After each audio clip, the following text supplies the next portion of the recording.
Hi, I'm Shanti, the artist behind Shanti Fine Arts. Today I'm going to demonstrate how I painted this portrait of Whitney Houston using my Faber Castell Watersoluble Graphite pencils. They are also called the Faber Castell Aquarelle pencils. If you are interested in a broad product review and demonstration of the same, I have that video linked below in the video description as well. So let's get started with this portrait. For this portrait of Whitney Houston, I am working on Strathmore Mixed Media Toned Tan paper with Faber Castell Aquarelle Graphite Water-Soluble pencils. For a detailed review of the product and demonstration, check out the linked video in the video description below. This paper is naturally renders a vintage look, and that I thought went very well with this particular portrait. Also, this paper being very heavyweight and made for mixed media, I could do a lot of layers and use water liberally in each layer without doing any damage to the paper itself. Graphite is one of my highly favorite mediums. However, it is also a very slow medium. So when you are making videos, it can be very tedious process to actually video the whole process and make sure that you are giving a step-by-step instruction, because it has to be fast forwarded a lot. And also with graphite, you have to be very careful with the direction of pencil strokes and careful blending and layering. And while you are working, you cannot touch the surface of paper with your hands or fingers, otherwise the oil from your hands and fingers will transfer onto the paper, and also it will smudge and all that. However, with this particular kind of graphite, with water-soluble graphite, the Faber Castell Aquarelle pencils that I'm working on, it definitely gives some advantages over unusual graphite pencils. Most importantly, since you're blending with water, the blending is a lot easier. You will see that in the entire painting, I was paying much less attention with the direction of the pencil strokes and all that, because once you blend with water, it makes it all even and it is much easier. And also, the same thing leads to saving a lot of time, which is a definite advantage over regular graphite pencils.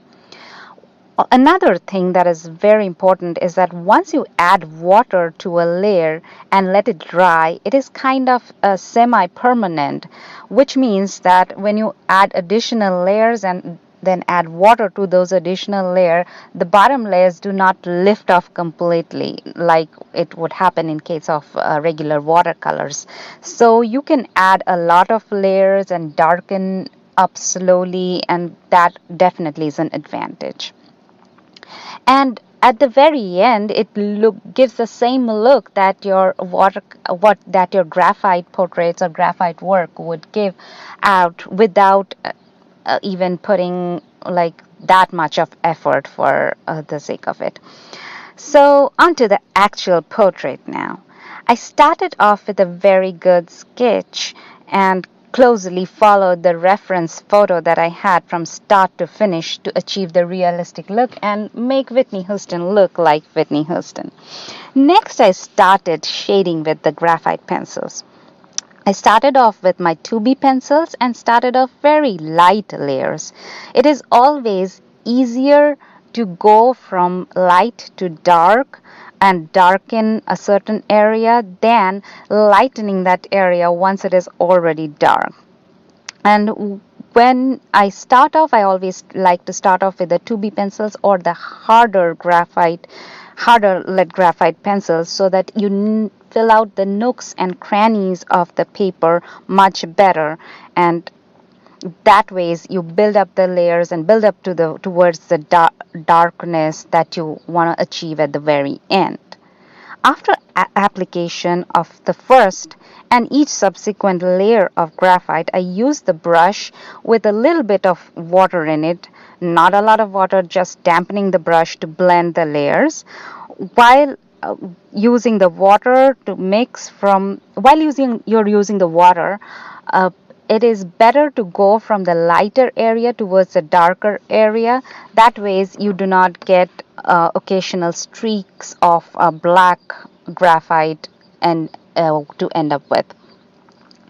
So this way you keep on building layer after layer and get to the amount of darkness that you want to achieve in the very end. So the same way I added the next and subsequent layers of graphite growing from 2B to 6B and finally 8B, and kept on blending each layer with water and brush in each layers. So to summarize, there is a lot of layers, and each layer is followed by blending with water with a paintbrush and letting that layer completely dry before I apply the next layer of graphite. This is also very important.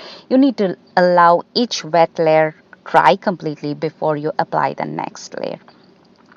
Finally, when I was happy with the values on the portrait, I added a little bit of highlights using my Charvin Watersoluble pastel sticks. And these pastel sticks I have used in the past with the same medium, the Faber Castell graphite water-soluble graphite pencils, and also as separately as the medium itself. If you want a detailed product review and demonstration of the Charvin water-soluble pastel sticks, I would link that in the video description as well, so check that out if you like to. Also, all the supplies that I have used in this portrait, I have listed all of that in the video description box below as usual. This is pretty much the process of the painting. At this point, I'd also like to mention that I'm a huge fan of Whitney Houston from my school days. So painting her portrait was an honor for me. Also, I think there is a new movie, a short movie coming up, and I thought this is a best occasion to pay my tribute to Whitney Houston. And if you like the video, by the way, do not forget to give me a thumbs up. It means a lot to me. If you have any questions regarding the medium or the portrait or anything in general about art, put it below in the comment section. I will try my best to answer all your questions. And do not forget to hit the subscribe button. And when you hit the subscribe button, also smash the bell so that you get a notification every time I post a new video. Thank you.